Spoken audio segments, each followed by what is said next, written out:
people in this country that refuse to vaccinate their children. They refuse to vaccinate their children because the jury's still out, I think, on the vaccines. Is it, though? Jury's out on vaccines? How many friends do you have with polio? A lot of polio people in the family and iron lungs? Got a lot of people, you know, in the iron lungs. Did you ever get over that whooping cough you had? How's that kid with mumps of yours? Is that kid all right? You fucking moron? And they're always like, the measles isn't a big deal. Yes, it is. It was gone. There were no measles. And they're like, well, everyone knows you can knock out the measles with a high dose of vitamin A. What? No. I mean, if you add a little black pepper, I think maybe you got a shot at knocking out the measles. I don't know what's happening, people. I don't know. But it's pretty clear the world is ending. I don't want to shock anybody. Seems to be happening, though. I thought we'd get out. You know, I thought we'd make it under the wire. I thought I would, you know. I'm 56, but I don't know. I think we might see it. I think we might see it. Certainly, it's been ending environmentally for a long time, and we've all kind of known it. We knew it. But I think on a deeper level, the reason we're not more upset about the world ending environmentally is I think, you know, all of us in our hearts really know that we did everything we could. You know, we really, right? I mean, we really did. I mean, think about it. We brought our own bags to the supermarket. Yeah, that's about it. Like, we brought the bags right when they told us. We brought them, and it just wasn't enough, it turns out. Just not enough to, you know, get us over the top with this. But I don't know, maybe this straw thing, the no straw thing, will you know, maybe that'll do it. Maybe that'll keep the polar bears from drowning. Sometimes the answer is right between your mouth and your soda, you know, and you just take that out of the equation and the human species survives. You know what I mean? It's going to be a tough transition for a lot of people, you know, to like, you know, oh, fuck, I guess we got to drink like grown-ups now. It's bullshit, man. No straws. Fuck this. Goddamn liberals fuck everything up. And that is the tone and depth of many of their arguments. Look, I have to be honest with you. Trump is probably the most horrible human that ever lived in any capacity doing anything. And not a political statement. That is observational, completely observational. No matter what he would do, if he was doing another job, he would be the same asshole. Like, if he was working on a car lot and you went onto that lot to buy a new car and he came walking towards you, innately you would be like, nah, not that guy. I don't feel comfortable with that guy. There's something off, not right. It's not right. And I don't know, man. You know, it's like a lot of people still ask that question, like, how did this happen? Why? How did he get elected? Now, I don't want to be condescending. I think most of you are like-minded people. I don't think there's a lot of Trump supporters in here. If there are, it's not your night. But I think there is a question among people that aren't Trump people that's sort of like, how did this happen? Well, I had to ask myself that. Now, and I'll ask you. So during the Obama years, were you pretty politically active? Yeah, exactly. So, like, if you ask most people, what did you do during the Obama years? It'd be something like, well, I worked on me. I did a lot of work on myself. You know, I was very mindful. There was a lot of hope then. Did a lot of yoga, got my core tight. And I think that was good. I think that's good. Yeah, well, they were chipping away at state and local governments for 30 years, but your downward dog is solid? That's great. That's terrific. Good for you. So I don't know what's going to happen. I don't even know if he's going to leave if he gets voted out. What if he doesn't fucking leave? I know most of you thought that because now it could happen because we don't know how government really works anymore. We used to think there was rules and stuff, but clearly none that weren't bendable or completely eradicatable. Is that a word? I mean, there doesn't seem to be any rules, kind of. There's all these norms, which are basically just sort of like, you're going to do the right thing, right? Yeah, no problem, don't worry. What is that? How do you enforce that? What if he doesn't fucking leave? Oh, my God. But worse yet, what if he gets elected again? Oh, man, I hope the voting works in our favor. But I was on stage, and I asked that question. I said, what if he doesn't leave? And a woman somewhere in back goes, there'd be anarchy in the streets. And I was thinking, like, in this country? I don't think so. I think what would happen is 3 days into him not leaving, people would be like, is he still there? This is so weird. It's so weird. I know, it's fucked up and weird. Totally fucked up and weird. Is he just gonna stay there? I don't know. I don't know what's gonna happen. Well, what do we do? I don't know. Do we even go to yoga anymore? Oh, we have to go to yoga. Like, now more than ever, we have to go because that energy is important out in the world. And the instructor, Chelsea, will be sad if we don't go, and I'm worried about her.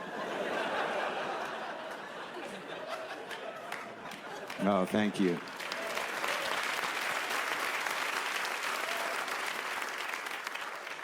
Look, I don't really know. I don't know how it all, I don't know. Obviously, none of us do. And you're just trying to, get through it. I hate when people go, don't normalize this presidency. I don't think anybody is really normalizing it, but we're just trying to deal. I mean, what's the alternative? To walk around going, oh my God, what the fuck is happening? Every day I'm terrified. This is fucking crazy. I mean, you can't do that. Many people have jobs. They have things to do. They have to function in the world. You don't want to be the crying guy at work. What's the matter with him? It's a Trump thing. It hasn't stopped for almost 2 years now. I travel a lot. I do comedy. I got nothing to complain about, really. It's a good job. I will admit that occasionally I have to get up early. Again, not complaining. But when I have to get up early, it's to do a morning radio show. I have to enter a morning zoo, a morning radio situation.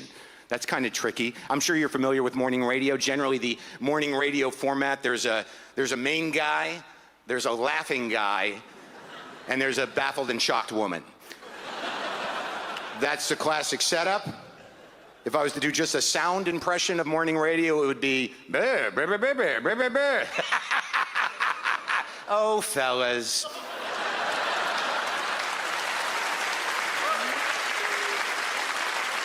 So, here's the story. I was in Cleveland. Let's make it Cleveland. Doesn't matter, all right? I was in Cleveland. I had to get up at 5:30 for morning radio. Now, I don't care what you do or what your life is or who you are. 5:30 is bullshit. It's bullshit if you wake up for it. It's bullshit if you've been up all night for it. What is 5:30? Is it night? Is it day? It's bullshit. Of course, if you've been up all night for it, you probably have other problems, all right? If you see 5:30 happen, there's a 90% chance you're going to be saying to some other guy in the room, should we call the guy and get more? 90% chance. And then that guy will say, no, man, it's morning. And you'll say, I need a breakfast bump. Don't be an asshole. And he'll say, you have a fucking drug problem. And I'll say, fuck you, I have a drug problem? I just listened to you talk about your guitar for 4 hours. You're going to tell me I have a drug problem, asshole? In my apartment? Get out. I'm calling the guy. Sorry, flashback. I apologize. All right, so here's what happens. I get up at 5:30 to do morning radio. I wake up, I'm groggy, I'm barely awake, all right? I'm half awake. Let's go with that, half. And I realize I've forgotten my toothbrush, all right? So some part of me says, what's wrong with you, you idiot? You forgot your toothbrush? You're a professional traveler. What are you, a moron? How could you forget your toothbrush? And the other part of me is like, hey, why don't we stop yelling? I just woke up. And the other part of me is like, you shut up, you idiot. This is on you. You forgot it. And the other part of me is like, really, you gotta relax. And then a voice I don't recognize goes, oh, fellas. And I'm like, oh my God, am I there already? Am I there already? And then I realized, all right, if I call the front desk, if you call the front desk of a hotel, they will, and ask them for a toothbrush, they'll give you like half a toothbrush. It's not a real toothbrush, it's like a facsimile of a toothbrush, but it'll get you through until you get to a drugstore to get a real toothbrush. But part of you will think like, why do they even give these out? They're not even real toothbrushes. Another issue, another joke. Now, so I call up the front desk at 5:30. You know what, let's make it a few minutes later because I know some of you might be out there thinking, well, you woke up at 5:30, you had the conversation with yourself, that must have taken a few minutes. So if we're gonna believe the credibility of this story, you might wanna up the minute count on the phone call or else it's sort of bullshit, am I right? All right, so 5:36, I call the front desk of the hotel. No one answers the phone. That's a lonely feeling. Why is there no one answering the phone at the front desk of a hotel? There's always supposed to be someone at the front desk of a hotel. What's happening down there? That's weird. What was weirder was my first thought when no one answered the phone at the front desk was, oh, fuck, zombies. All right, this was a real fear.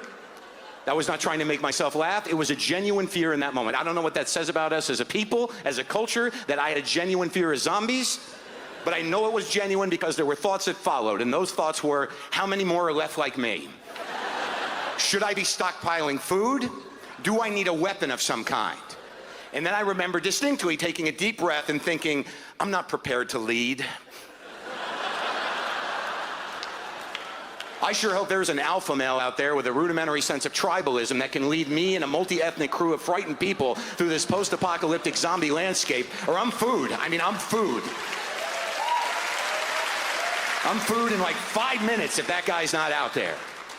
And then right in the middle of all this thinking, a woman picks up the phone and says, hello, can I help you? I'm sorry to keep you waiting. And I said, what's going on down there?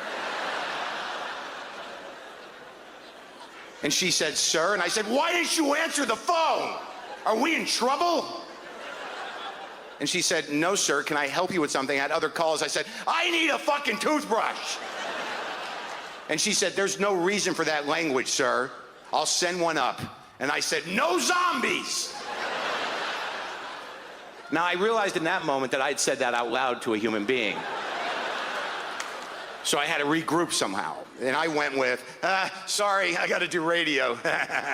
Like that should explain it to a person that doesn't know my life. So I hung up the phone knowing full well that that woman must have turned to whoever was nearest to her and said, there's a man on crystal meth upstairs. But that doesn't really add up because he asked for a toothbrush. Thank you. Good night.